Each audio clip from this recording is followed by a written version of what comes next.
Good afternoon. There are three things I want to speak briefly today with you all about.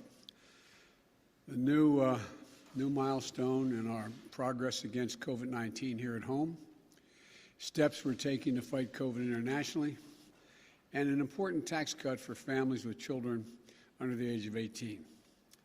And that's where I'm going to start. Today is tax day, when everyone's taxes are due. No one likes to pay taxes, I know. But my dad used to say it's a small price to live in this country.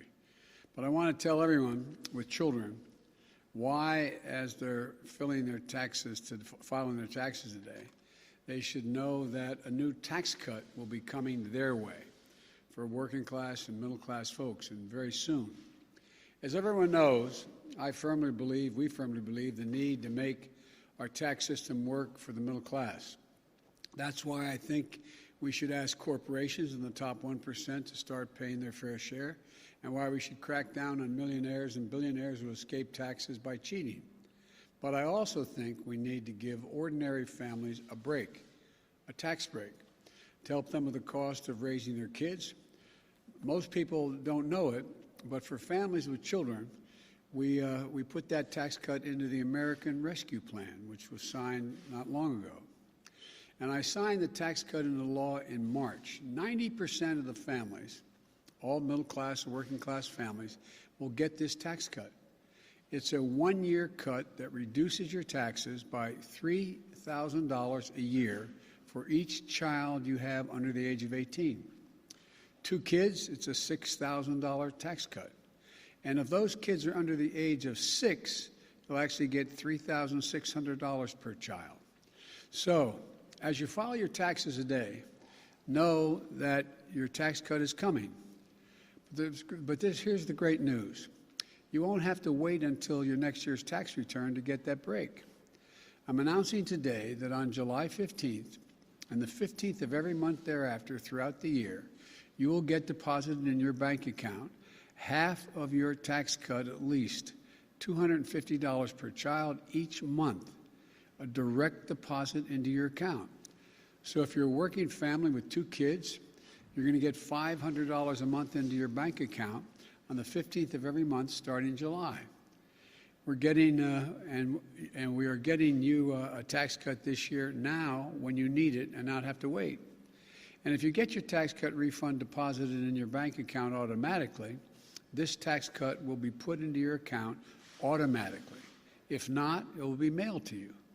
In addition to helping Americans hard-pressed and working families, experts have told us this will cut child poverty in America in half. This tax cut sends a clear and powerful message to American working families with children. Help is here. Now let me talk to another milestone on a long battle with COVID. Today, for the first time since the pandemic began, pandemic cases are down in all 50 states. First time. That's right. Thanks a lot to the hard work of so many people, COVID cases are down in all 50 states. Now, I can't promise that will continue this way. We know there will be advances and setbacks, and we know that there are many flare-ups that could occur. But if the unvaccinated get vaccinated, they will protect themselves and other unvaccinated people around them. If they do not, states with low vaccination rates may see those rates go up, may see this progress reversed. Ultimately, those who are not vaccinated will end up paying the price. The vaccinated will continue to be protected against severe illnesses, but others may not be if you're not vaccinated. But given that the vaccination is convenient and free, it'll be a tragedy and a needless one to see COVID cases among those who do not get vaccinated go up. We're not done fighting this virus. We still have tens of millions left to vaccinate. But we are making significant progress. In fact, when tomorrow's vaccination numbers come out, they'll show that 60% of the Americans have received at least one shot. Every day, the light at the end of that tunnel has grown brighter. This vaccination effort has been a historic logistical achievement for our nation. And I want to thank the scientists and the researchers, the companies manufacturing the vaccines, the National Guard, the U.S. military, FEMA, the nation's governors, doctors, nurses, pharmacists. And I want to thank the American people who have stepped up and done their patriotic duty and gotten vaccinated. In less than 4 months, we've gone from less than 6% to 60% of adults in America with at least one shot. We're seeing the results in we're seeing the results in people's lives and in their livelihoods. Deaths are down from COVID by 81%, and also at their lowest level since April of 2020.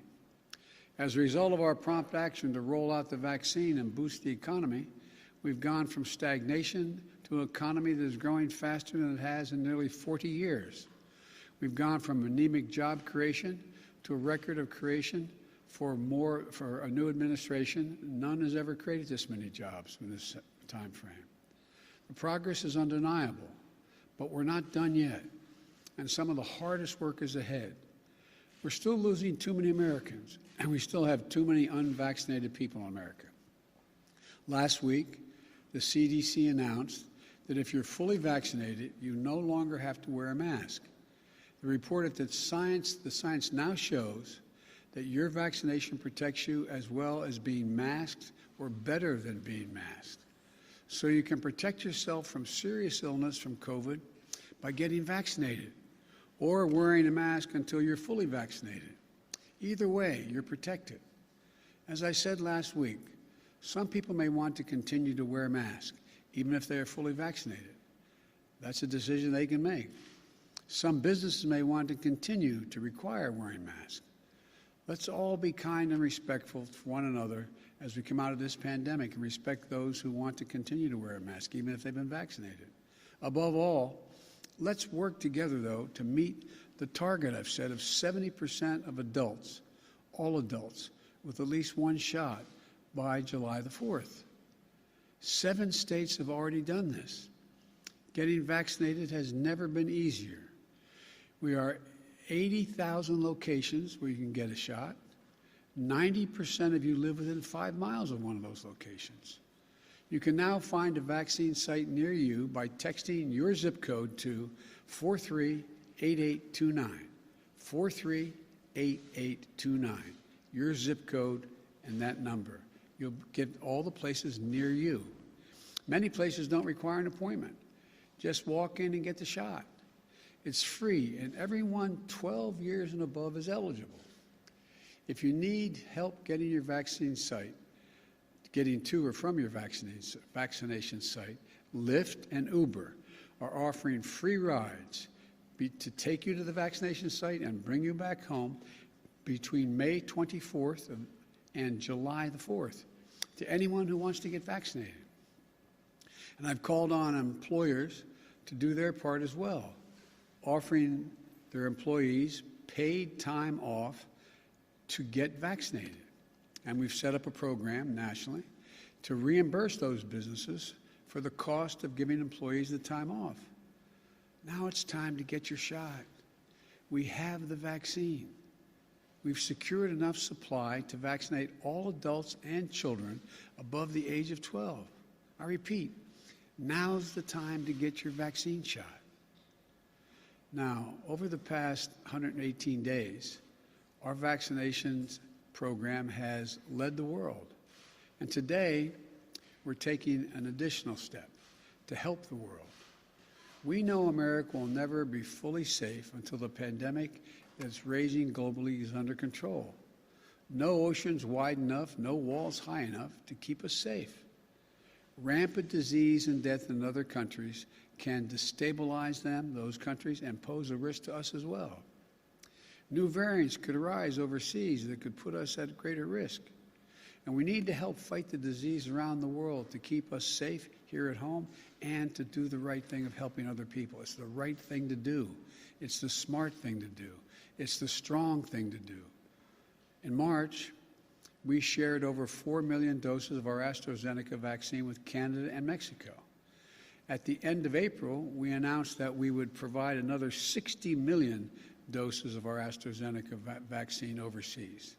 Remember, this is the vaccine that's not authorized for use in the United States yet, so we're going to be sending it to folks once the FDA has reviewed this and said it's safe. This is all the AstraZeneca vaccine produced in the United States. All of it will be sent to other countries. And today, I'm announcing they will also share U.S. authorized vaccine doses of Pfizer and Moderna and Johnson & Johnson as they become available with the rest of the world as well. These are vaccinations and vaccines that are authorized to be put in arms of Americans.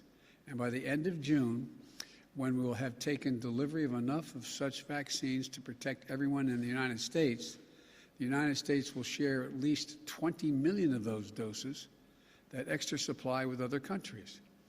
This means over the next 6 weeks, the United States of America will send 80 million doses overseas.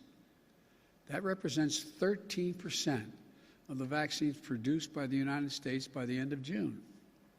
This will be more vaccines than any country has actually shared to date, 5 times more than any other country, more than Russia, China, which have donated 15 million doses. You know, there's a lot of talk about Russia and China influencing the world with vaccines. We want to lead the world with our values, with this demonstration of our innovation and ingenuity and the fundamental decency of the American people.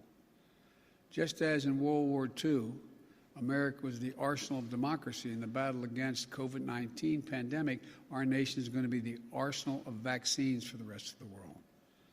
We'll share these vaccines in the service of ending the pandemic everywhere. And we will not use our vaccines to secure favors from other countries. We'll work with COVAX, the international organization set up, and other partners to ensure that the vaccines are delivered in a way that is equitable and that follows the science and the public health data. Today's announcement to share 80 million doses is our next step as we ramp up the efforts to respond to COVID-19 around the world.